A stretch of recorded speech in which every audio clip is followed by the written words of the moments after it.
a todos que estão conosco e aqueles que estão se juntando agora. São 10h30 aqui no Texas. E a gente vai dar aí as boas-vindas formais a todos que estão conosco nessa abençoada manhã. Hoje eu vou fazer a prece inicial, Henrique vai nos conduzir no estudo das penas e gozos futuros, e a Luciana vai fazer a nossa prece final em radiação, e depois a Claudinha vai nos dar os avisos.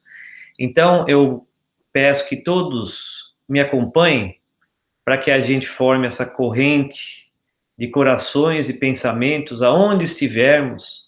Sabemos, né, que como espíritos encarnados, temos essa capacidade de nos unir, mesmo que não estejamos fisicamente próximos, estamos na mesma sintonia nesta manhã, buscando o mesmo sentimento de paz e serenidade em nossos corações, elevando o pensamento ao alto, ao Mestre Jesus,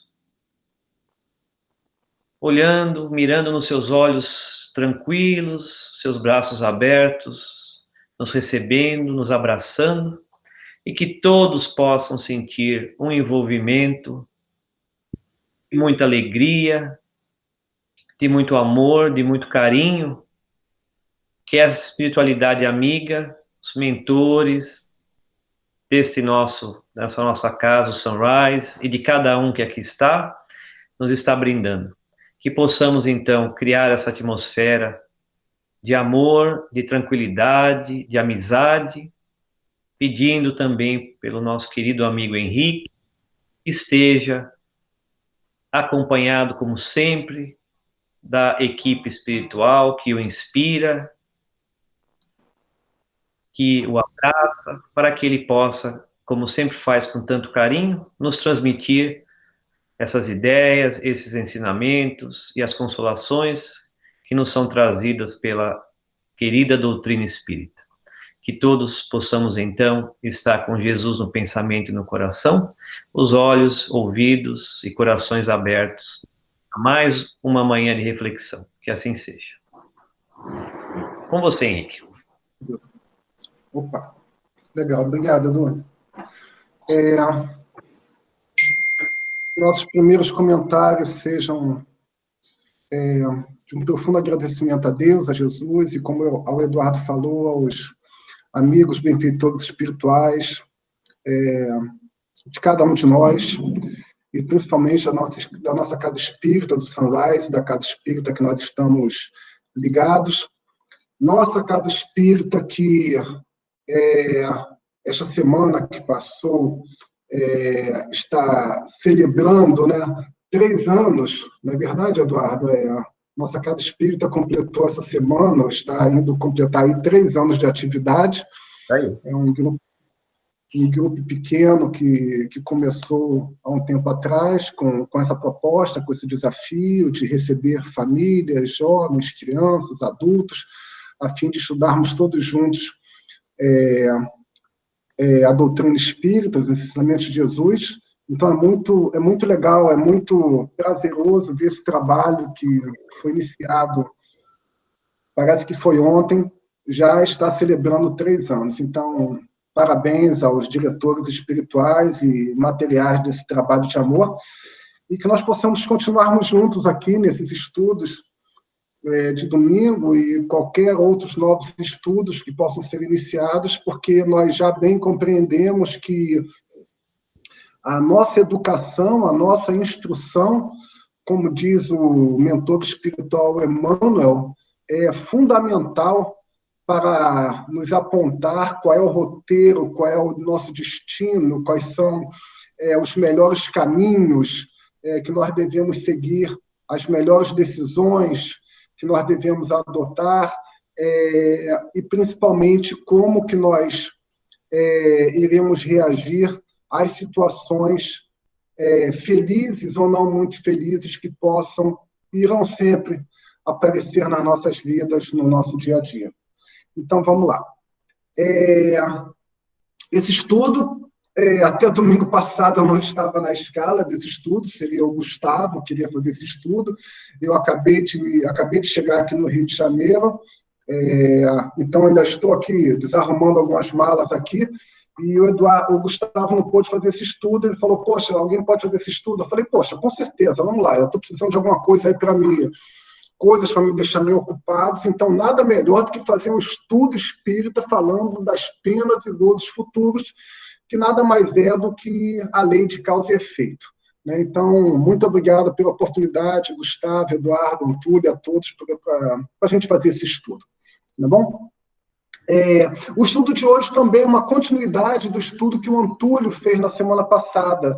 Na semana passada, ele fez a primeira parte desse estudo, que é o estudo que fala da quarta parte do Livro dos Espíritos. Nós vamos ver isso mais na frente. Na quarta parte do Livro dos Espíritos, que fala das esperanças e consolações, das penas e gozos terrenos, o Antúlio cobriu a primeira parte, e hoje eu vou cobrir essa segunda parte com o apoio de vocês, que nós vamos falar das penas e gozos futuros. Então, tem dois aspectos nesse estudo, que vai falar aqui de penas, né, que penas é uma coisa que ninguém quer muito bem, mas também tem felicidades também. Né? Então, esse estudo aqui, mais uma vez, através da nossa instrução, da nossa orientação, nós temos o poder de escolher. Né? O que a gente quer para o nosso futuro? Penas ou gozos, né? Felicidades. E quando é esse futuro? Esse futuro é daqui a 20 anos, 30 anos, é numa próxima vida, daqui a 200 anos, ou essa pena, esse gozo também pode ser hoje, amanhã, né? Na próxima semana. É isso que a gente vai refletir aqui hoje. Então, vamos lá. Eu trouxe essa página aqui para iniciar o estudo, porque essa página eu achei bem interessante, ela fala de arrependimento. Alô? Pode continuar, Henrique. Essa página eu extraí lá do livro Fonte Viva, e o título dela é Avancemos Além.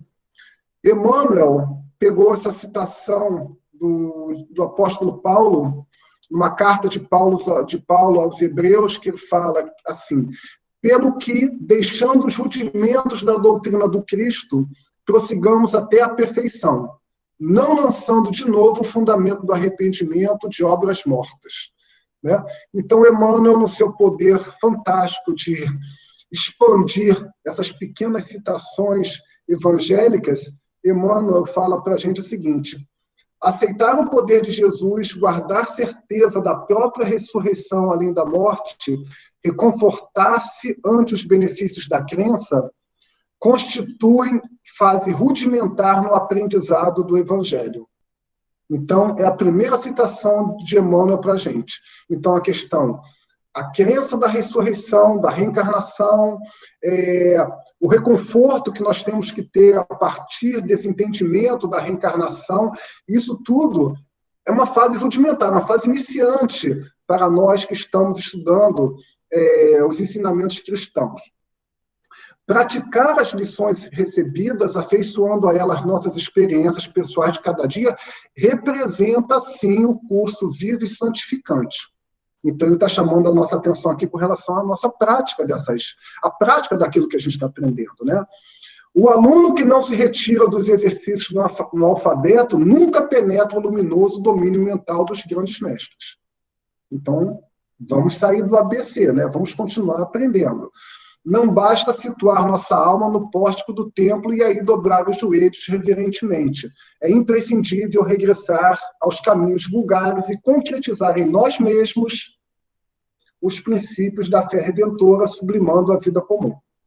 Que dizer do operário que somente visitasse a porta da sua oficina, louvando-lhe a grandeza, sem, contudo, dedicar-se ao trabalho que ela reclama? Que dizer do navio admiravelmente equipado que vivesse indefinidamente na praia sem navegar?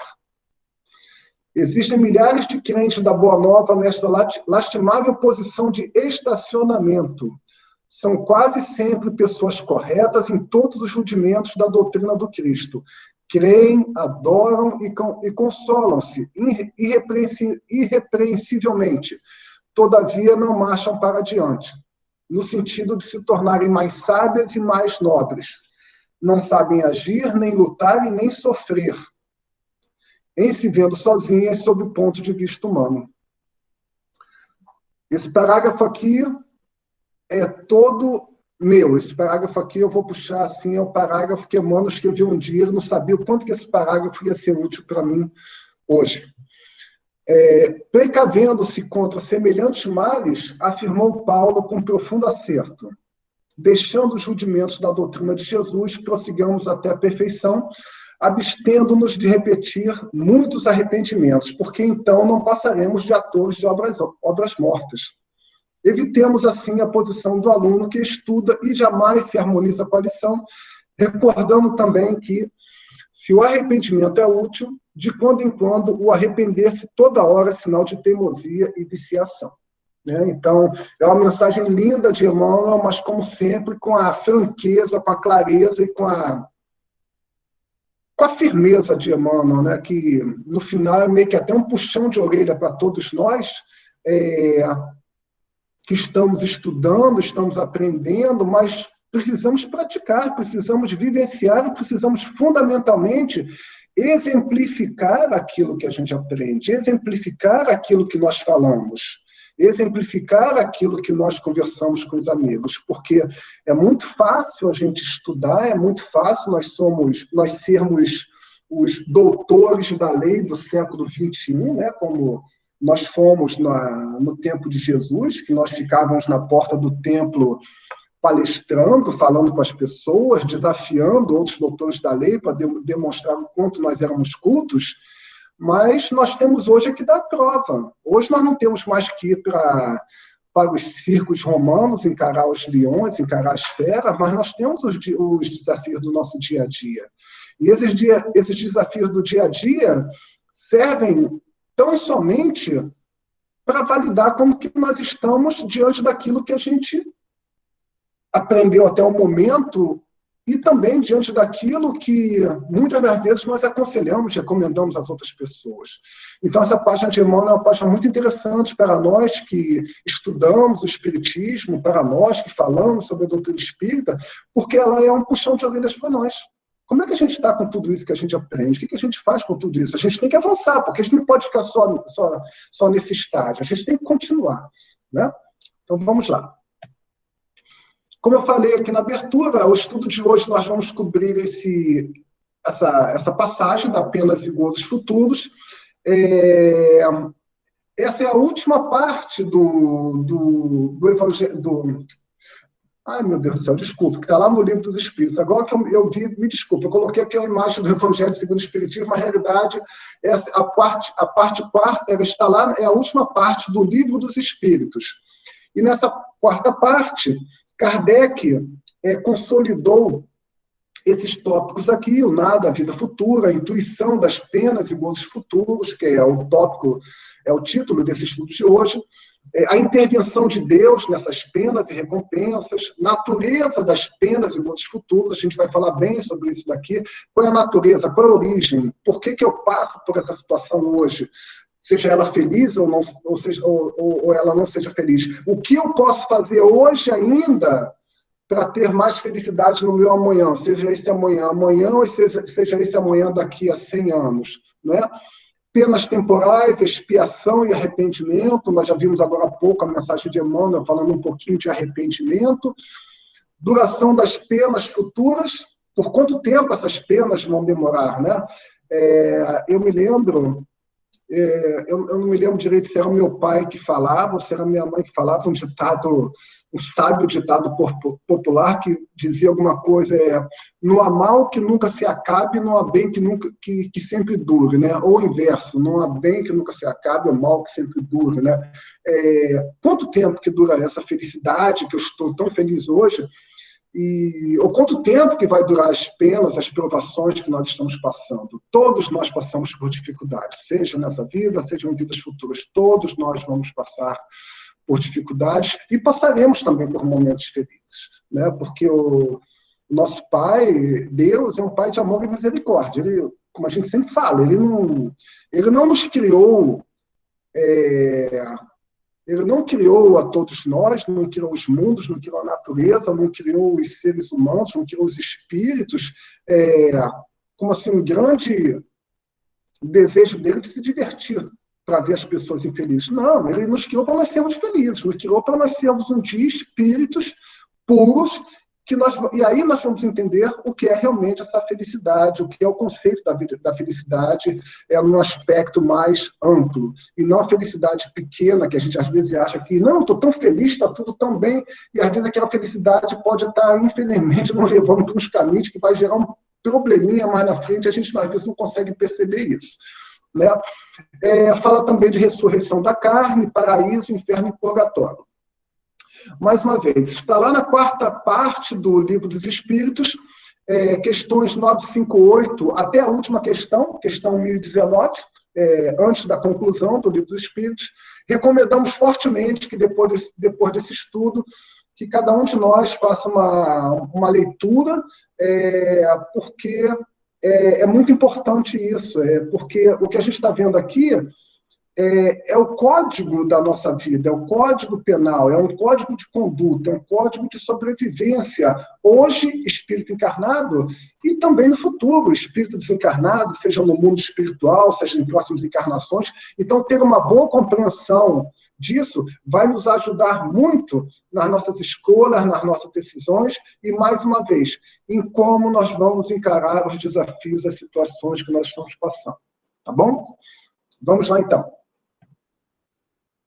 Bom, estudo do Livro dos Espíritos não tem muito jeito, a gente tem que passar algumas perguntas, é importante para solidificar, para basear o estudo, mas antes de passar isso daqui, eu gostaria de falar mais uma vez, hoje, agora há pouco nós tivemos o estudo do ESD, e a Érica conduziu o estudo do ESD com o Antúlio, e eles falaram para a gente sobre a prova da riqueza, então o que é mais importante, ser rico, não ser rico, como que a gente age quando a gente tem a riqueza, o que é riqueza, etc. Então foram questões tão importantes que nos foram trazidas no estudo do ESD, e eu, mais uma vez, eu faço o convite. Quem ainda não está podendo atender o ESD, por favor, faça um esforcinho para tentar se conectar um pouco antes, uma horinha mais cedo, porque esses estudos que a gente faz do ESD são extremamente importantes, que nos ajudam também a melhor compreender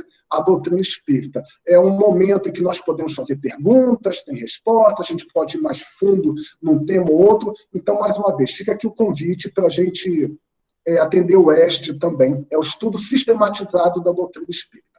Tá bom? Vamos lá. O primeiro tópico aqui, Kardec fez essa pergunta aos espíritos. Ele perguntou o seguinte: de onde nasce para o homem o sentimento instintivo da vida futura? Porque o homem sempre teve esse sentimento da vida futura. Se nós formos lá na antiguidade, lá milênios atrás, nós lembrarmos lá do povo do Egito, né? O povo do Egito, lá quando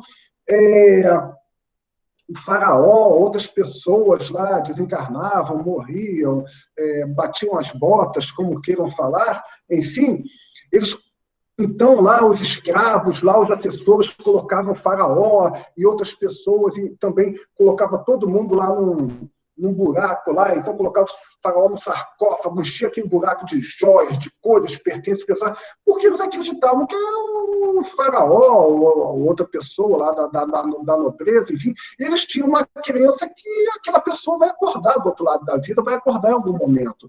E sempre foi assim, sempre o homem sempre teve esse sentimento inato, né? Uma coisa que está lá no DNA do homem, está gravado lá na placa-mãe do homem, lá na placa-mãe espiritual do homem, do espírito, essa noção de que, poxa, existe algo mais. Por mais que a gente, às vezes, ache assim, não existe nada. A gente, às vezes, quer brincar igual criança, né? Criança que faz isso, né? Criança, não estou vendo nada, não estou vendo nada. A gente, às vezes, faz isso com a nossa vida. A gente brinca de criança que não está vendo nada.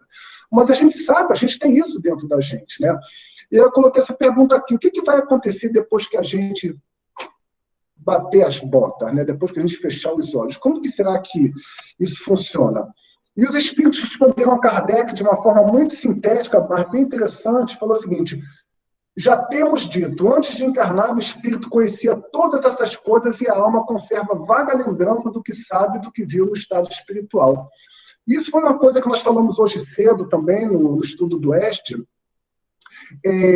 Que a gente sabe que antes da gente reencarnar, quando a gente está lá no mundo espiritual, e a gente não fica no mundo espiritual tocando harpa, nem voando com asinha, a gente fica no mundo espiritual nos preparando para próximas reencarnações, pedindo, pelo amor de Deus, uma oportunidade para a gente reencarnar, para a gente resolver algumas questões que não foram muito bem resolvidas, e que a gente compreende, quando a gente está lá do outro lado, que a gente tem uma visão mais ampla, né? Abre aquele telão e fala, ai meu Deus do céu, eu fiz isso tudo aqui, me dá uma chance, por favor, de eu voltar lá e tentar consertar essas coisinhas aqui, né?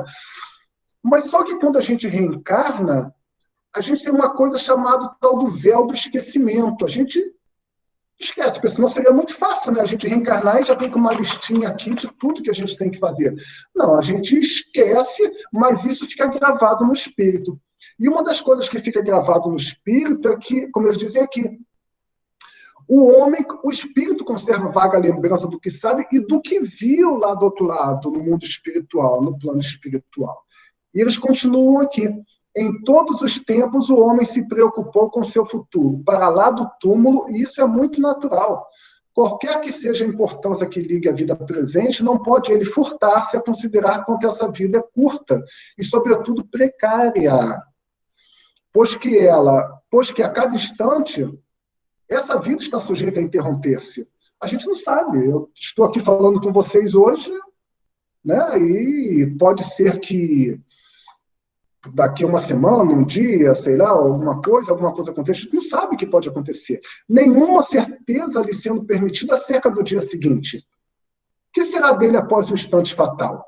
Questão grave é esta, porquanto não se trata de alguns anos apenas, mas da eternidade. Não é verdade?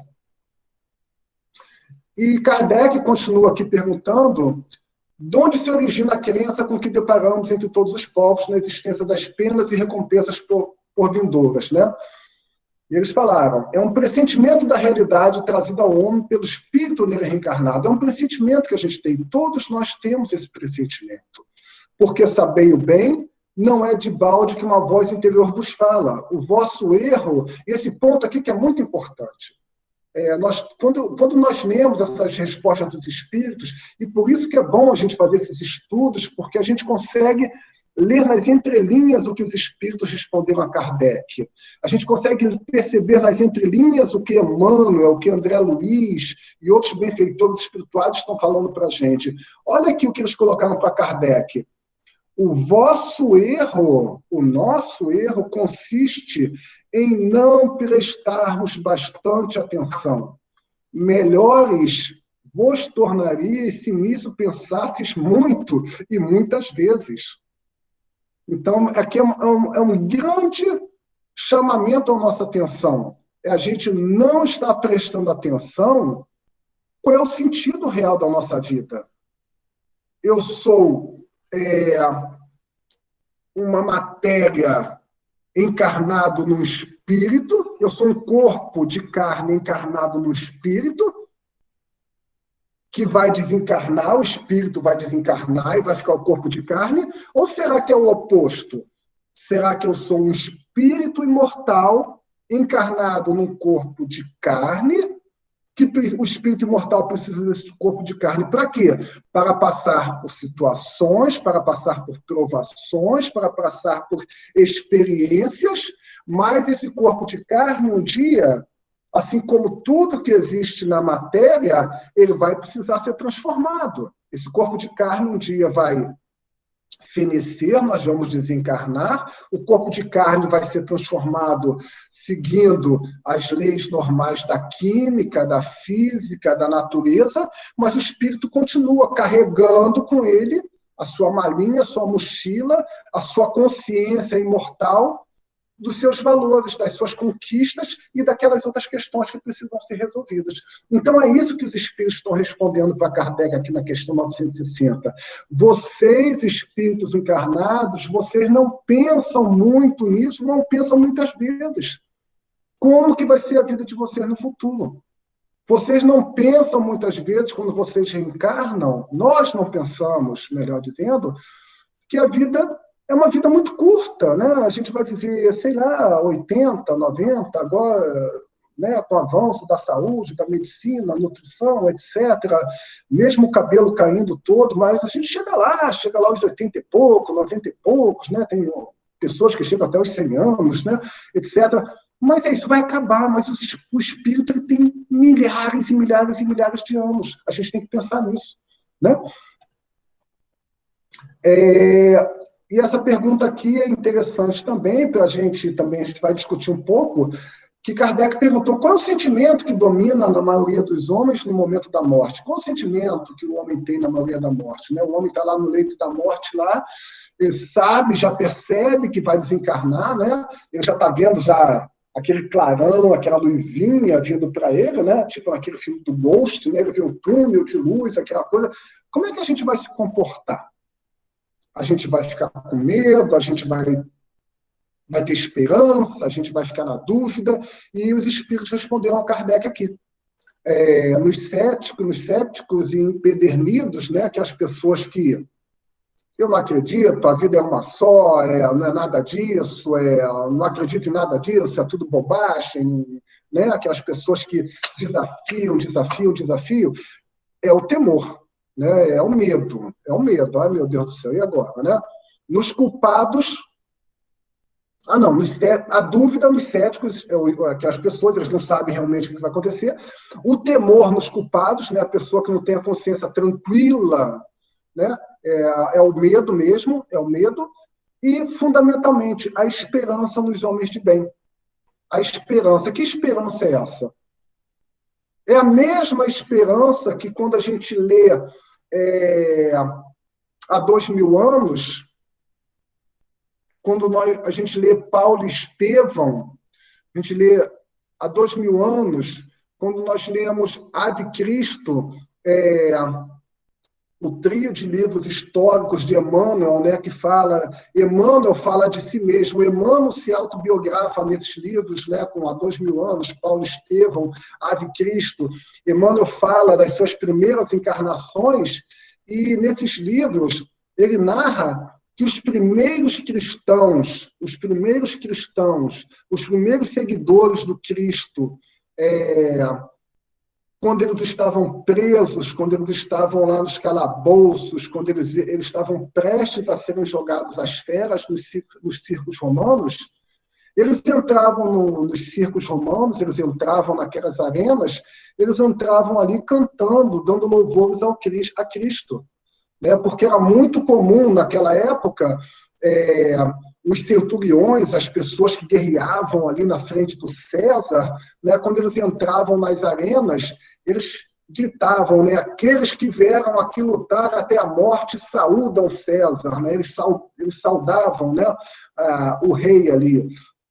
E os cristãos faziam diferente, eles entravam nas arenas, sabiam que iriam morrer de uma forma cruel, de uma forma absurda, mas eles tinham profunda, inabalável certeza, né, que eles estariam desencarnando, mas eles estariam já indo para uma outra esfera, onde tudo aquilo que eles passaram ali, com humildade, com esperança, com fé, com paciência, tudo aquilo ia ficar para trás, mas ele ia render para eles num outro estágio, numa vida espiritual, mais conforto, mais paz, mais tranquilidade. Iriam ver os seus amigos também que desencarnaram antes deles, iriam ser recebidos por espíritos amigos, iriam viver a vida realmente, a vida espiritual. Né? É a esperança, é a fé que motiva esse tipo, que dá oportunidade, que gera esse tipo de sentimento. Né? Não tem a consciência pesada. Né? A pessoa não é culpada. E aqui os espíritos, Kardec também perguntou como que pode haver essas pessoas, os céticos, as pessoas que duvidam, que não acreditam em nada, uma vez que a alma traz ao homem o sentimento das coisas espirituais. E os espíritos responderam, eles são em número muito menor do que se julga, não são todos, são um número muito pequeno. Muitos se fazem de espíritos fortes durante a vida, somente por orgulho. A gente vê muito isso. Eu, às vezes, ainda vejo muito isso. Né? Durante a vida, as pessoas, não, eu não acredito em nada disso, Henrique. Eu não acredito, isso para mim é tudo besteira, eu não acredito nesse negócio de reencarnação, não acredito. É orgulho.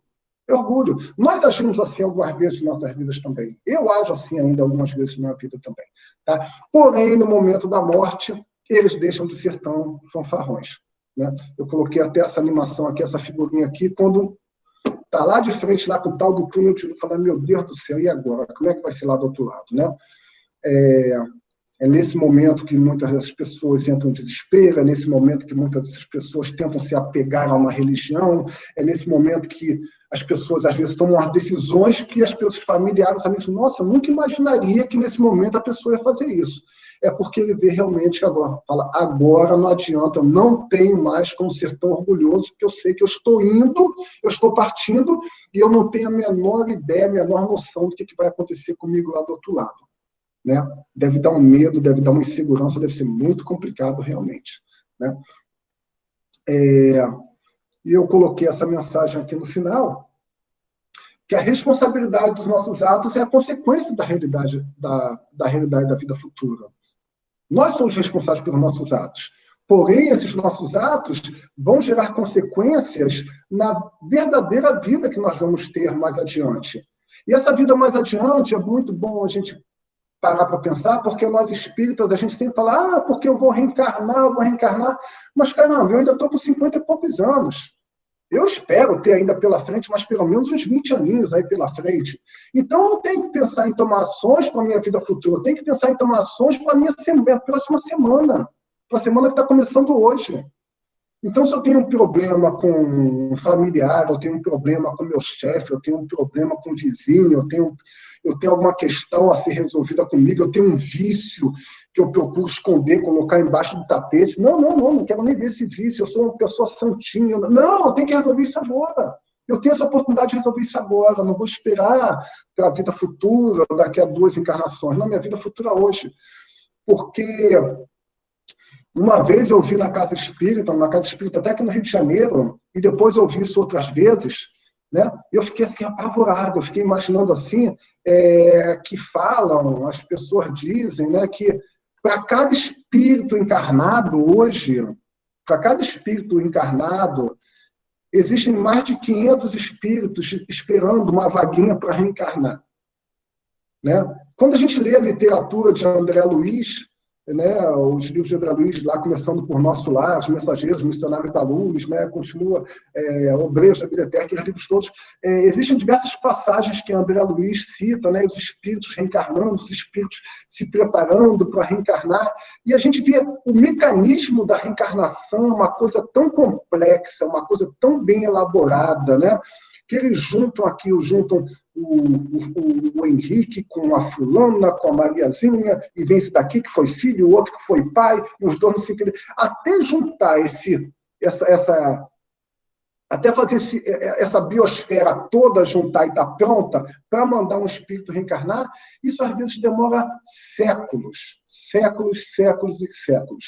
Então, vamos fazer muito bom uso da oportunidade dessa encarnação que nós estamos tendo hoje, porque pode ser que quando a gente desencarne e a gente tire o véu, a gente olha assim, a gente fala, caraca, eu não consegui resolver isso. Mentor espiritual, me dá uma nova oportunidade aí, porque eu fico pendente aqui, uns itenzinhos aqui. Falou assim, meu filho, você vai ter uma nova oportunidade, mas fica sentadinho no banco aí, igual um jogo de futebol, né? Fica sentadinho no banco aí por uns 80, 100 anos, porque vai ser esse mais ou menos o número de anos que a gente vai precisar para conseguir organizar tudo de novo para você voltar. Né? Então, vamos pensar assim. Né? Vamos pensar assim, como é que a gente está agindo com a nossa encarnação atual para diminuir as penas que nós possamos ter no nosso futuro. Né? Continuando aqui, dando continuidade ao tema do estudo de hoje, né? Intervenção de Deus nas penas e recompensas. Será que Deus se ocupa pessoalmente com cada homem? Será que Deus fica lá, né? Deus tem um joystick, tem um grande monitor, uma tela assim gigantesca de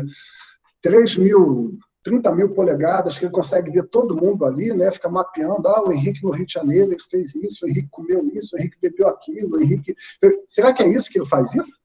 Será que Deus fica ali nos olhando? Né? É isso que Kardec pergunta. Né? Não é ele muito grande, nós muito pequeninos, para que cada indivíduo em particular tenha a seus olhos alguma importância? E os espíritos responderam a Kardec: Deus se ocupa com todos os seres que criou, por mais pequeninos que sejam.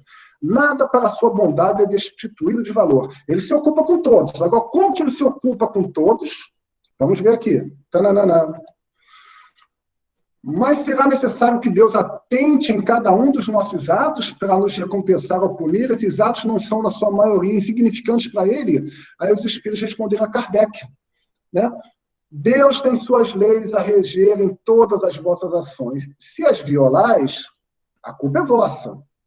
Indubitavelmente, quando o homem comete um excesso qualquer, Deus não profere contra ele um julgamento, dizendo-lhe, por exemplo, foste guloso, vou punir-te. Né? Ele traçou um limite.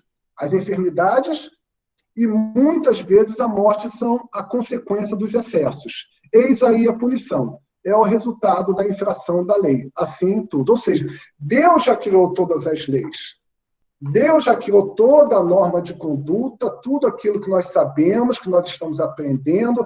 Jesus veio à Terra há 2000 e tantos anos atrás para reforçar essas leis, para exemplificar essas leis, né, o que é a verdadeira moral cristã. Então já está tudo pronto, está tudo aí. E hoje nós, então, nós espíritas, nós que nos dizemos espíritas, né, nós que adoramos em citar o Evangelho segundo o Espiritismo de cabeça, em citar perguntas e respostas de todos os livros espíritas, etc., nós já temos tudo isso na nossa consciência. Então, se nós cometermos algum ato que seja contra a lei de Deus, nós mesmos vamos arcar com as consequências, porque a lei já está aí, é normal, é da lei de Deus. Se eu comer demais e beber demais, eu vou ficar doente, eu vou passar mal. Se eu quiser continuar comendo e bebendo demais e ficar tomando um remédio que vai ajudar na minha digestão, eu vou tomar um remédio que vai ajudar na minha flora intestinal, eu vou ficar fazendo isso até o dia que eu tiver um problema seríssimo. Sei lá, eu vou gerar um câncer, vou gerar uma úlcera, vou gerar um problema gástrico tão sério que pode até me conduzir ao falecimento, ao meu desencarne, anterior àquilo que estava previsto para mim durante o meu planejamento encarnatório. Vocês estão conseguindo perceber isso? Então, Deus não interfere diretamente com cada um dos espíritos. Não, Deus já preparou todas as leis. E está tudo disponível para a gente. Qualquer infração dessa lei vai gerar uma consequência para nós mesmos. Nós somos os artífices, os construtores das nossas vidas. Todos nós, enquanto espíritos encarnados, somos arquitetos da nossa própria obra. Todo dia a gente está lá, talhando lá um pouquinho. Se a gente quiser fazer uma obra bonitinha, legal. Se a gente quiser fazer uma obra feinha e achar que é obra bonitinha, legal também. Só que a gente vai ter que carregar a obra feinha com a gente. Tá?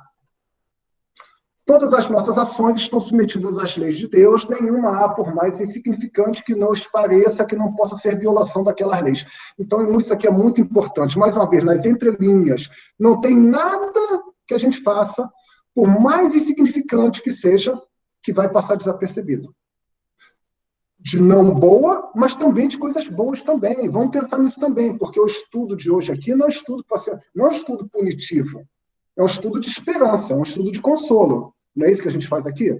Então, as ações boas que a gente faz, uma prece, uma vibração, o calar-se, não falar mal de alguém, ajuda, seja ela material, espiritual, um irmão, que a gente faça sozinho, numa oração, no nosso quarto, sozinho, sem ninguém que esteja vendo ali encarnado, mas que a gente faz uma prece fervorosa para um amigo, para uma amiga, uma ajuda material que a gente dá para alguém sem ninguém ver, né? Lá o óbolo da viúva, né? Aquilo que a gente dá sem esperar recompensa, isso também está sendo visto, isso também conta, né? Isso é muito importante para a gente. Se sofremos as consequências da violação da lei de Deus, só nos devemos queixar só da gente, só de nós mesmos, que desse modo nos fazemos os causadores da nossa felicidade ou da nossa infelicidade futuras. Tá bom? Mas eu prefiro manter aqui, eu prefiro para a gente, que nós estamos estudando aqui, né, que a gente foque muito na nossa felicidade futura. Vamos procurar fazer ações que possam nos gerar mais felicidades, que não seja a felicidade dos espíritos superiores, as felicidades dos espíritos puros, as felicidades dos espíritos crísticos, mas que sejam as felicidades de espíritos que vivem em mundos de provas e expiações como nós. Que felicidade pode ser? A consciência tranquila, de saber que eu não fiz mal a ninguém, é a consciência tranquila de saber que eu ajudei um irmão, a consciência tranquila de que eu fiz um trabalho no bem. Então, vamos fazer isso. A gente pode fazer isso. Mais do que podemos, nós devemos fazer isso. Né? Aqui. Vou pular para 967, em que consiste a felicidade dos bons espíritos? Isso aqui é uma receitinha de bolo, a gente precisa pegar essa pergunta 967, imprimir, recortar e colar na geladeira, porque se nós sabemos que a nossa meta, querendo ou não querendo, todos nós, um dia, nós vamos ser espíritos bons, espíritos puros, e nós vamos gozar dessa felicidade, como que é essa felicidade? Então, vamos lá. Como que é a felicidade desses bons espíritos? Eles são felizes porque eles conhecem todas as coisas, eles não sentem ódio, eles já não sentem ódio, eles não sentem ciúme. Olha que coisa boa. Então, os bons espíritos, quando vem alguém com uma condição melhor, uma situação melhor, um desempenho melhor no trabalho, uma casa linda, mais bonita do que a minha, eles não sentem ciúme, não sentem inveja, não sentem ambição, nem qualquer das paixões que ocasionam a desgraça dos homens. Mais uma vez, nas entrelinhas, as paixões ocasionam a desgraça dos homens. Sempre quando a gente está apaixonado por alguma coisa, a gente tem muito apego. Eu adoro esse iPad novo, esse iPad novo. Esse iPad não é o novo, não, tá? Só um parênteses. Mas eu adoro, eu quero um iPad novo porque a minha amiga, meu amigo tem uma vez. Não. Isso vai me gerar um problema danado. Porque às vezes eu vou me endividar, eu vou gerar uma dívida, eu vou fazer mau uso de um recurso para ter aquele raio daquele iPad novo e daqui a 8 meses, 1 ano, o fabricante vai lançar um outro iPad novo. Aí eu entro aí nesse workflow doido que nunca tem fim de eu consumir. Né? São as paixões pelo consumo. Né? O amor que os une lhes é fonte de suprema felicidade. Olha que coisa bonitinha. Então, os bons espíritos, eles são felizes porque eles se amam. Eles se amam, eles se respeitam, mas não é o amor que a gente entende ainda no amor encarnado, né, do século que a gente vive. Não, é o amor de se fazer o bem, de você respeitar o próximo, tratar todos como sendo seu irmão, fazer ao outro aquilo que você queria, que quer que façam com você. É isso que deixa eles felizes. Uma coisa tão simples, né? Felicidade simples, felicidade boba, né? Felicidade tão simples. Não é de precisa ter bobo, mas tão simples, né? Mas é isso que eles fazem. Não experimentam as necessidades, nem os sofrimentos, nem as angústias da vida material. Eles não têm essas necessidades, não sofrem. Eu hoje no ESD, mais cedo, eu fiz um comentário, né, que eu lembrei de uma historinha do Mahatma Gandhi, que quando ele veio uma vez que foi da Índia para a Inglaterra, para se encontrar lá na luta dele pela independência da Índia, ele tinha uma reunião lá com a rainha da Inglaterra e ele foi... uma comissão da monarquia inglesa foi buscá-lo na Índia e o trouxe até a Inglaterra, e parece que quando ele desembarcou no aeroporto de Orly, andando lá pelo aeroporto, né, com aquela comitiva toda, né, e com aquela sua vestimenta que eu esqueci mais uma vez qual é o nome daquela roupa, aquele pano que ele veste, parece que ele parou assim em frente a uma joalheria, diversos relógios assim caríssimos, relógios de ouro, cravejados brilhantes, etc.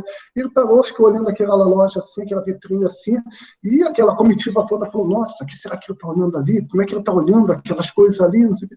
Aí alguém teve coragem de ir lá perto dele, o Mahatma gostou de alguma coisa aí? Se o senhor gostou, a rainha pode dar um relógio desse para o senhor, não tem nenhum problema, o senhor escolhe aí, não sei. E a resposta dele foi assim, resposta de espírito puro, né? Resposta de espírito elevado, né? Não, meu irmão, eu só estou olhando aqui tantas coisas que eu não preciso mais, que não me dizem mais nada. Podemos continuar, vamos andando aqui, né? Então, olha a diferença, né? Ele teve a oportunidade de receber um relógio de ouro ali com brilhantes, etc. Mas para ele aquilo não dizia mais nada. Ele, não, só estou olhando aqui, nossa, quanta coisa. É uma coisa que para ele já não bate, né? Não diz mais nada para ele. Opa, obrigado, eu dou 15 minutinhos, tá bom, 15 minutinhos, vou dar uma acelerada aqui. Né? Somente os espíritos puros gozam dessa felicidade. É exato da felicidade suprema, mas nem todos os outros são felizes. Entre os maus e perfeitos há uma infinidade de graus, né? A gente sabe que tem uma escala espírita, né? Em que os gozos são relativos ao estado moral. Então, isso aqui também os espíritos estão nos falando o seguinte, olha, a gente não está falando para vocês que vocês, no estágio que vocês estão, espíritos que vivem no mundo de prosperação, vocês nunca... Não, podemos ser felizes sim. A felicidade do nosso estágio. Podemos e devemos usufruir dessa felicidade, fazer o bem, ajudar o próximo, não ficarmos apegados às coisas, não gerarmos preocupações onde não seja necessário, que vão nos causar mais problemas. Né? Cabe a cada um de nós fazer essa análise. Né? Ah, que foto bonitinha, nosso querido Chico. Né? Imagina a felicidade de Chico Xavier. Nossa, Chico Xavier tão desafiado, tão contestado, só fazia o bem, só fazia o amor, só fazia ajudar as pessoas. Né? E uma pessoa extremamente feliz, uma pessoa extremamente tranquila, morreu velhinho, doente, carequinha, já nem enxergava mais direito, mas foi lá até o final, ajudando as pessoas. É uma pessoa extremamente feliz, porque ajudava, colaborava com o planeta, com os espíritos, né? Um verdadeiro exemplo para a gente. Tá? Eu trouxe essa pergunta aqui, isso aqui acho que é uma cena, uma foto lá do filme do Nosso Lar, né? Parece muito aqui o filme do Nosso Lar, a saga do André Luiz, nosso irmão André Luiz, que ficou 8 anos nas regiões umbralinas lá, literalmente comendo pão que o diabo amassou, lá, e depois de 8 anos foi resgatado lá pelo espírito benfeitor Clarencio, depois de ele fazer uma prece lá, não aguentar mais ficar ali, e através do intermédio da mãe dele, tem sempre uma mãezinha nos livros de André Luiz, nos livros de irmão, tem sempre uma mãe que vai ajudar, né? Há sempre uma mãe que vai resgatar um filho em algum lugar mais difícil, né? E o que causa sofrimento a esses espíritos inferiores, esse sofrimento é sempre relacionado ao seu grau de inferioridade, né? É a inveja, é a fraqueza moral, é tudo aquilo que está de acordo, está alinhado com o momento que eles estão vivendo. Né? Pesar, ciúme, raiva. Né? Então, são questões que a gente tem que avaliar, porque se a gente tem ainda raiva, ciúme, pesar, não sei o quê, vai ser complicado. A gente está ainda preso nessa categoria. Vamos tentar passar por isso. Vamos tentar. A gente sente, bateu um pouquinho, bateu, mas não vamos deixar isso ficar muito tempo com a gente. Não vamos tentar não deixar isso nos dominar. Né? Algumas pessoas ultimamente têm perguntado: como é que você está? Aí eu falo assim, ups and downs, né? Tem dias que eu estou bem, tem dias que eu estou mal, mas quando eu estou mal, eu tento me ocupar aqui e não ficar muito mal. Quando eu estou bem, eu também tento usufruir daquele momento de bem, né? Todos nós temos dias bons e dias não muito bons. Né? Vamos ter força para a gente não ficar só nos dias não muito bons. Né? Aqui tem a questão de arrependimento, expiação e prova. Eu vou focar aqui nessa pergunta 992, que fala para a gente que que consequência produz o arrependimento no estado corporal? Aquilo que eu falei no começo do estudo, né? Quando a gente ainda está encarnado, eu vou me arrepender agora. Né? Eu não vou esperar para quando eu desencarnar e ficar de frente com o meu mentor para ele me falar o que eu fiz, desculpa, esqueci, tá, eu me arrependo. Não, eu vou me arrepender agora, eu vou corrigir agora. Fazer que já na vida atual o espírito progrida. Então, essa é a grande consequência. Quando a gente se arrepende ainda encarnado, a gente começa a progredir. Né? Se tiver tempo de reparar suas faltas. Então, também não é só se arrepender. Puxa vida, eu não devia ter feito aquilo, que besteira que eu fiz. Não devia ter feito aquilo, que besteira que eu fiz, e eu vou tomar uma ação para corrigir aquela besteira. Eu vou corrigir aquilo ainda hoje. Não vou deixar para daqui a 200 anos. Não, vou corrigir isso o mais rápido possível. Quando a consciência o exprobra, né, e lhe mostra uma imperfeição, o homem pode sempre melhorar-se. Né? Esprova significa acusar, injuriar, etc. Então, todos nós temos a nossa consciência, o nosso grilo falante. Não adianta a gente querer colocar uma pedra em cima da nossa consciência, porque todos nós temos em germe a nossa consciência nos apontando o caminho certo e o caminho errado. Nós temos o livre-arbítrio. Então, não adianta querer ficar pegando o caminho errado, achando que o caminho está certo. A gente sabe interiormente que a gente está fazendo não está muito correto. Tá? Continuando aqui. Não vou cobrir essa página, mas recomendo fortemente a todos nós. Está lá no livro Céu e Inferno. Quando eu estava preparando esse estudo,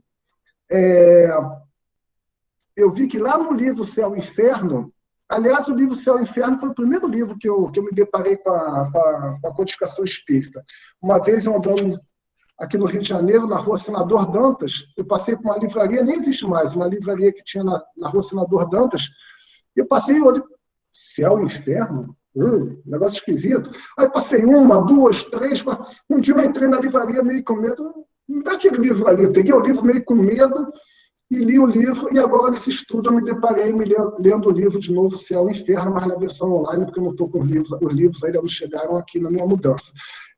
Eu li na versão online. Mas no livro Céu e Inferno, interessante, gente, olha que dica legal. Existem 33 itens no livro Céu e Inferno, lá no final, no livro Céu e Inferno, que Kardec denominou como sendo o Código Penal da Vida Futura. Olha que interessante. Quem foi que já leu esses 33 itens?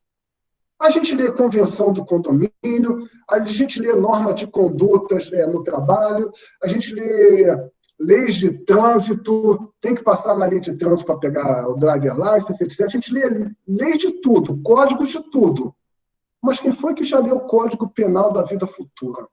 Então está tudo lá. São 33 itens que eu recomendo fortemente, vocês podem acessar para quem não tem o Céu e Inferno livro. Eu recomendo pegar online, pode fazer o download. Eu peguei só esses 2 itens aqui, que no 16º item, os espíritos disseram para Kardec que o arrependimento, quando seja o primeiro passo para a regeneração, não basta por si só. São precisas a expiação e a reparação. Né? Arrependimento, expiação e reparação constituem, portanto, as 3 condições necessárias para pagar os traços de uma falta e suas consequências. Né? Na 17, diz assim, o arrependimento pode dar-se por toda parte e a qualquer tempo, se for tarde, porém, o culpado sofre por mais tempo. Então, se a gente identificou uma ação errada, vamos correr para corrigir. Porque embora a gente ache que ninguém está vendo, que a gente sabe que fez uma ação errada, mas minimamente, o nosso mentor espiritual vai falar, o Henrique sabe que ele fez uma coisa errada, ele está enrolando achando que ninguém sabe. Um dia, quando eu sentar para conversar com o mentor, eu falar, Henrique, aquela coisa errada que você ficou enrolando por 45 anos para resolver, eu vi o que você fez. Eu sei o que você fez no verão passado, digamos assim, né? E a gente vai sofrer as consequências por aquilo. Porque toda uma ação equivocada gera um prejuízo a outra pessoa. Então, se eu não reparei aquilo durante 40 anos, quanto tempo for, por 40 anos, uma pessoa, uma situação ficou num estado que eu causei o erro. Não é verdade? E diz aqui que a reparação consiste em fazer o bem àqueles a quem se havia feito o mal. Tá? Quem não repara os seus erros numa existência, por fraqueza ou má vontade, achar-se-á numa existência ulterior em contato com as mesmas pessoas que de si tiveram queixas, em condições voluntariamente escolhidas, de modo a demonstrar reconhecimento e fazer-lhes tanto bem quanto mal lhes tenha feito. O que é isso? Lei da reencarnação. Causa e efeito. Ação e reação. Tá? Eu fiz mal a alguém, eu me locupletei dando calote, dando golpe, etc., eu vou passar por situações, com certeza, que eu mesmo vou pedir para me resgatar com aquela situação.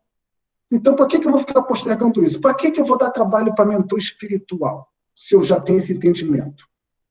Né? Se eu estou lendo aqui, se eu estou estudando com vocês o Espiritismo, e se eu sei que nessa vida que eu tenho que consertar isso, nessa vida que eu tenho que tomar ação. Então, isso é muito importante para a gente. Né? Porque, mais uma vez, como eu falei no começo, o tema do estudo de hoje são penas e gozos futuros, penas e felicidades futuras. Então, a gente não precisa ficar focando só na pena, vamos focar no gozo. Que felicidade que deve ser, imagina, que felicidade chegar lá do outro lado, lá, e ser recebido pelo mentor espiritual, falar, Henrique, graças a Deus, finalmente, meu filho, depois de 300 encarnações, você finalmente conseguiu fazer isso certo. Muito bem, meu filho. Agora se prepara que vem mais pela frente. Eu vou falar, poxa, muito bem, Henrique, muito bem, bom garoto, né? Pelo menos faz isso, né? Passa por alguma coisa, não fica sempre repetindo na mesma coisa, né? Eu queria ler essa lição aqui do Grande Cabeça, não sei se o tempo... Quanto tempo nós temos, Eduardo? Temos 5 minutinhos, Henrique. Então, eu vou fechar o estudo de hoje com o Grande Cabeça, que é muito interessante.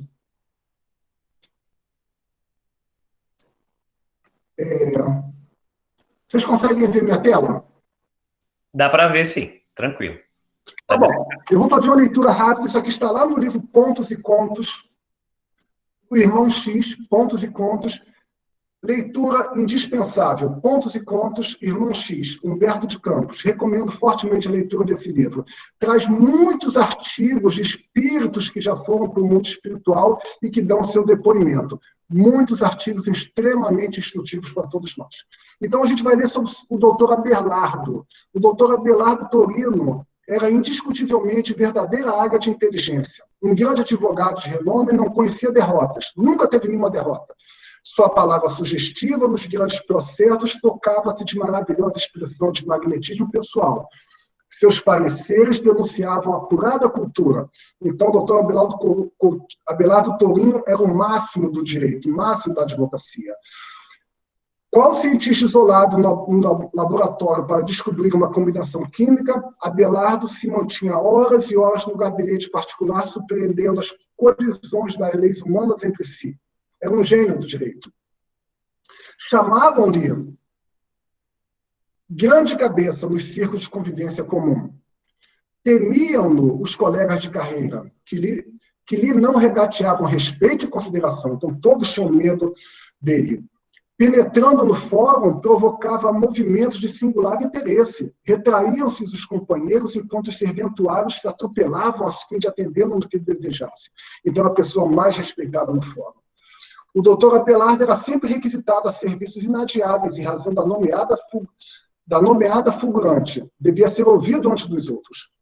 Muita vez foi convidado a atuar em posição destacada nas esferas político-administrativas, entretanto, nunca aceitou. Não gostava, ele dizia, que representava as singelas gratificações do deputado em confronto com os honorários que lhe cabiam, verdadeiras bagatelas. Seus clientes escorcháveis eram sempre numerosos. Sua banca era frequentada por avarentos transformados em sanguessugas do povo, por negociantes inescrupulosos ou por criminosos da vida econômica, detentores de importante ficha bancária. Abelardo nunca foi visto lutando em causa humilde, defendendo os fracos contra os poderosos, amparando infortunados contra os favorecidos da sorte. Afirmavam não se interessar em questões pequenas. Grande cabeça, asseveravam todos os conhecidos, tem restrições. Alguém havia, porém, que acompanhava o grande intérprete da lei sem elogios precipitados. Quem era, gente? Era a mãe dele. Nobre velhinha cristã que o alertava de quando em quando, com sinceridade e amor. Abelardo, meu filho, costumava dizer-lhe prudentemente, não te descuides na missão do direito. Não admitas que a ideia de ganho te avassalhe as cogitações. Creio que a tarefa da justiça terrestre é muito delicada, além de profundamente complexa. Ser advogado, quanto ser juiz, é difícil ministério da consciência. Por vezes, observo-te as inquietações na defesa dos clientes ricos e guardo apreensões justas. Não te impressiones pelo dinheiro, meu filho. Repara, sobretudo, o dever cristão e o bem a praticar. Sinto falta dos humildes em derredor do teu nome. Ouço os aplausos de teus colegas e conheço a estima que desfrutas no seio das classes abastadas. Mas ainda não vi em seu círculo os amigos apagados que Jesus se cercava sempre. Nunca pensaste, meu filho, que o mestre divino foi advogado da mulher infeliz e que na própria cruz foi ardoroso defensor de um ladrão arrependido, creio que o teu apostolado é também santo. O eminente homem da legalidade maneava a cabeça em sinal de desacordo e respondia: Mãezinha, os tempos são outros. Devo preservar as conquistas efetuadas. Não posso, por isso, satisfazer as sugestões. Me desculpe. Compreende a senhora que o advogado de renome necessita de cliente à altura. Aliás, não despreza os mais fracos. Tem no meu gabinete vasto, onde dou serviço a companheiros iniciantes, junto aos quais os mesmos favorecidos do campo social encontram os recursos que reclamam. Ou seja, ele não ajudava os pobres, mas ele ajudava outros advogados a ajudar os outros. Ó, meu filho, retrucava a senhora Tourinho afetuosa, estimaria tanto ver-te a sementeira evangélica. O advogado interceptava-lhe as observações, sentenciando: a senhora, porém, necessita compreender que não sou ministro religioso, mamãe. Não devo ligar-me a preceituação estranha ao direito. E é tão escasso o tempo para a leitura e análise dos códigos que não me sobra ensejo para estudos do Evangelho. Ao demais, e fazer um gesto irônico, que seria de meus filhos e de mim mesmo se apenas me rodeasse de pobretões? Seria o fim da carreira e a bancarrota geral. E aí ele continua aqui a dissertação dele, e eu vou passar aqui. A experiência terrestre, contudo, foi passando devagar, como quem não sentia pressa em revelar a eternidade e vida íntima. A senhora Tourinho regressou à espiritualidade muito antes do filho, persistindo, entretanto, na mesma dedicação, inspirando, ajudando, sempre a mãe ajudando. Abelardo, todavia, jamais cedeu. Sentia-se a suprema cabeça em seu ciclo com a última palavra nos assuntos legais. E foi assim que ele desencarnou, envolvido em extensa rede de compromissos. Muito tarde compreendeu o antigo lidador do direito as tortuosidades perigosas que traçara para si mesmo. Muito sofreu e chorou nos caminhos novos. Era umbral. Não conseguia levantar-se. Achava-se caído na expressão literal. Crescera-lhe a cabeça enormemente, subtraindo-lhe a posição de equilíbrio normal. Colara-se à terra, entontecido e frequentemente atormentado por vítimas ignorantes e sofredoras. A devotada mãezinha visitava-o várias vezes, no umbral, administrando os socorros ao seu alcance. Os anos, no entanto, deslizavam rápidos, sem que a senhora Tourinho conseguisse resultados animadores. Prosseguia Abelardo na mesma situação de imobilidade, deformação e sofrimento, a cabeça agigantada, colada ao solo. Reparando certa feita a ineficácia de seus caminhos, trouxe à mãe o elevado orientador de almas à passagem escura e pediu ajuda a ele. O prestimoso amigo examinou Abelardo, registrou-lhe as pesadas vibrações mentais, pensou e falou à mãe: minha irmã, o nosso amigo padece de inchação da inteligência pelos crimes cometidos com as armas intelectuais. Seus órgãos da ideia foram atacados pela hipertrofia do amor próprio. Ao que vejo, a única medida capaz de apressar a cura é a hidrocefalia no corpo terrestre. A nobre genitora chorou amargurada, mas não havia remédio senão conformar-se. E daí, há algum tempo, o tempo na visão espiritual é bem relativo, pela inesgotável bondade do Cristo, a inesgotável bondade, o amor de Deus, Abelardo podia ser identificado por amigos espirituais numa desventurada criança do mundo, colada a triste carrinho de rodas, apresentando um crânio terrivelmente disforme para curar os desvarios da grande cabeça. É uma mensagem dura, mas é uma mensagem que nos chama muita atenção quanto à nossa responsabilidade para procurarmos sempre fazer o bem e fazermos bom uso, principalmente, dos recursos que Deus nos deu nessa presente encarnação. Tá? Fechamos aqui o estudo de hoje, peço desculpas pelo atraso de alguns minutinhos. Mais uma vez, a reencarnação é o meio, a educação divina é o fim, mas todos nós temos a necessidade da luta, da vida que corrige, renova, restaura e aperfeiçoa. Quem falou isso foi André Luiz. Tá bom? Então é isso, gente. Muita paz a todos. Uma semana abençoada. Sejamos firmes, tenhamos fé, que tudo passa. Um beijo. Muito obrigado, amigo querido Henrique, por esse estudo e tantas reflexões. Vamos, então, estendendo, né, essa mensagem de reflexão, vamos pedindo para a nossa querida amiga Luciana nos conduzir, então, na irradiação e prece final. Por favor. Obrigada, Cristo, obrigada, Sunrise, por mais esse dia de estudo e de união e que podemos realmente refletir a respeito dessas mensagens. Vamos começar unindo nossos corações e pensamentos, irradiando bem mais longe. Vamos pensar em todos os nomes que foram colocados na caixinha de vibração, todos os casos que lembramos neste momento, e a todos os nossos parentes, colegas e amigos, que com certeza essa irradiação pode fazer muito bem. Que esses amigos possam sentir o amor de Deus como um bálsamo, que possa envolvê-los com muito carinho e possa ajudá-los a enfrentar o desafio que esteja neste momento, principalmente de saúde, às vezes alguma ansiedade, às vezes algum desconforto, principalmente emocional ou psicológico. Senhor, possa atuar em cada corpo, em cada psique, em cada espírito, renovando as forças, a paz, ao descanso, que possa ter realmente, Senhor, o refazimento das suas energias físicas e espirituais, que possam dormir melhor, comer melhor, que possa respirar melhor e ter uma noite tranquila de refazimento.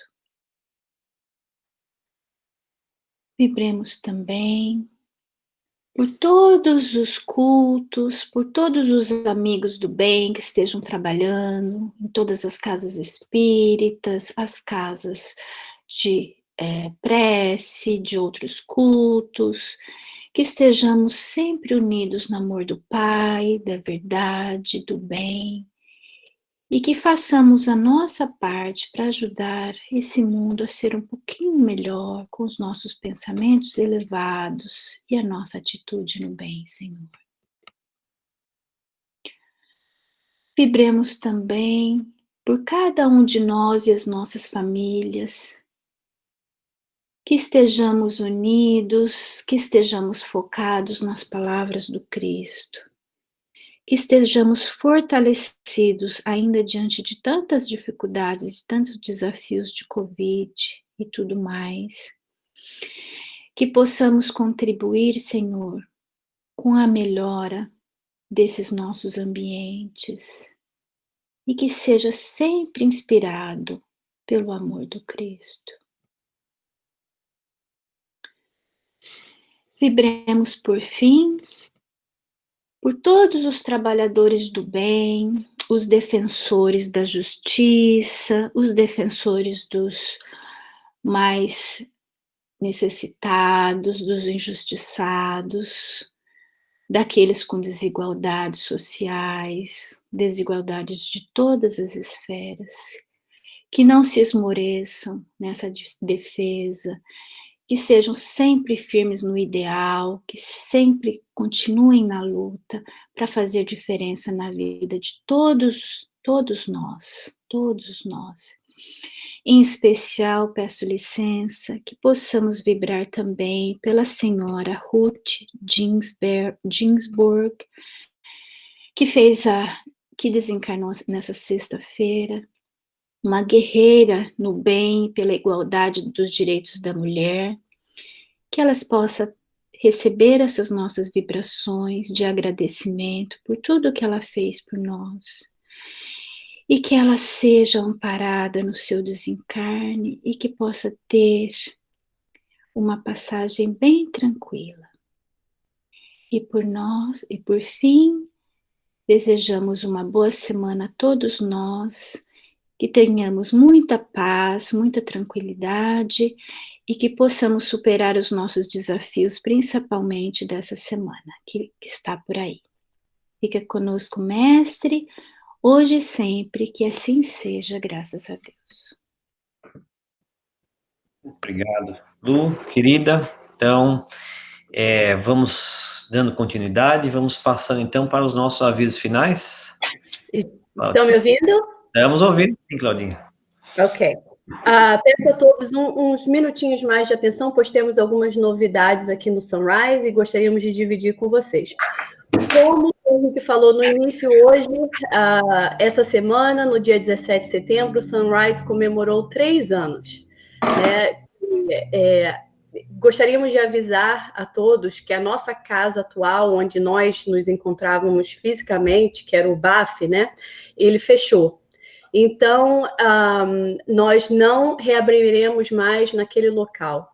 Conforme a situação do Covid for melhorando, nós vamos iniciar a procura de um novo lugar, para nós abrirmos a nossa casa fisicamente novamente em 2021, né, no próximo ano. Então, no futuro, vamos criar e enviar um questionário, um survey para todos, ok? Então, é só um comunicado para todos os participantes do Sunrise. Novidade no Sunrise, nós vamos iniciar o estudo do Livro dos Espíritos. Nós, essa semana que passou agora, iniciamos um roteiro do Evangelho segundo o Espiritismo, né, focando no lado moral, e agora o nosso próximo passo será iniciar o estudo do Livro dos Espíritos, que será com o uso do Livro dos Espíritos e a Kardecpedia. Está aberto para todos. Quem quiser participar, por favor, envie um e-mail, está aqui na tela, quem quiser tirar uma fotinho ou anotar no papel. Esses encontros serão realizados todas as terças-feiras, de 7 às 8 horas da noite, o horário local de Houston. Quem estiver no Brasil é 2 horas à frente. E esse estudo vai começar no dia 6 de outubro e vai ser através dessa mesma plataforma que estamos usando agora, que é o Google Meet, né? Quem tiver interesse, passa um e-mail e nós vamos enviar o link para o estudo. E será o mesmo link todas as semanas. E como serão esses encontros? Bom, teremos uma prece de abertura e uma de fechamento. O estudo vai estar baseado em leituras do texto e perguntas com discussões, né, do Livro dos Espíritos com todos os participantes. E após a discussão, vai existir a leitura das respostas com revisão do entendimento e clarificação de qualquer dúvida. E tudo vai estar baseado na doutrina, né, de Allan Kardec. Próxima semana, nós vamos ter uma conversa virtual em inglês com a Heather Bullock Fonseca. O tema da nossa palestra de semana que vem vai ser Jesus, Our Friend. Essa conversa vai ser em inglês, portanto, vamos convidar todos os nossos amigos americanos ou que falam inglês e gostariam de aprender um pouco mais do espiritismo. A Heather, ela tem uma carreira voltada justamente com mistura de ensinamentos, recursos de reflexões para ajudar outras pessoas na exploração do espiritismo. Então, estamos convidando a todos e que convidem seus amigos. Para a semana que vem, né, o nosso estudo aqui vai ser esse Virtual Talk com a Heather, sobre Jesus. Olha que tema mais lindo. O ESG da semana que vem, como o Henrique falou, nós temos o ESG, que é o Estudo da Doutrina Espírita, é de 9h15 às 10h15. Realmente convidamos a todos a participarem. O mesmo e-mail que vocês recebem com o link dessa reunião tem o link do ESG. E a semana que vem nós vamos falar, vai ser a revisão do módulo 14, que é Lei de Igualdade. Nós vamos falar dos roteiros 1 a 3. Os públicos, os adultos, como eu falei, vai ser em inglês, vai ser com a Heather. Os adolescentes e as crianças são também em inglês. Os adolescentes vão falar de abortion. Então, aqueles também que conheçam adolescentes ou pais, por favor, os convidem para fazer parte dos nossos encontros. E as crianças menores vão estar falando da oração do Senhor, The Lord's Prayer, também em inglês. Muito obrigada a todos. Boa semana. Muito obrigado, Claudinha, mais uma vez, pelos avisos tão importantes, e obrigado a todos, mais uma vez, pela participação. Nos vemos na semana que vem. Tchau, tchau, gente. Até mais.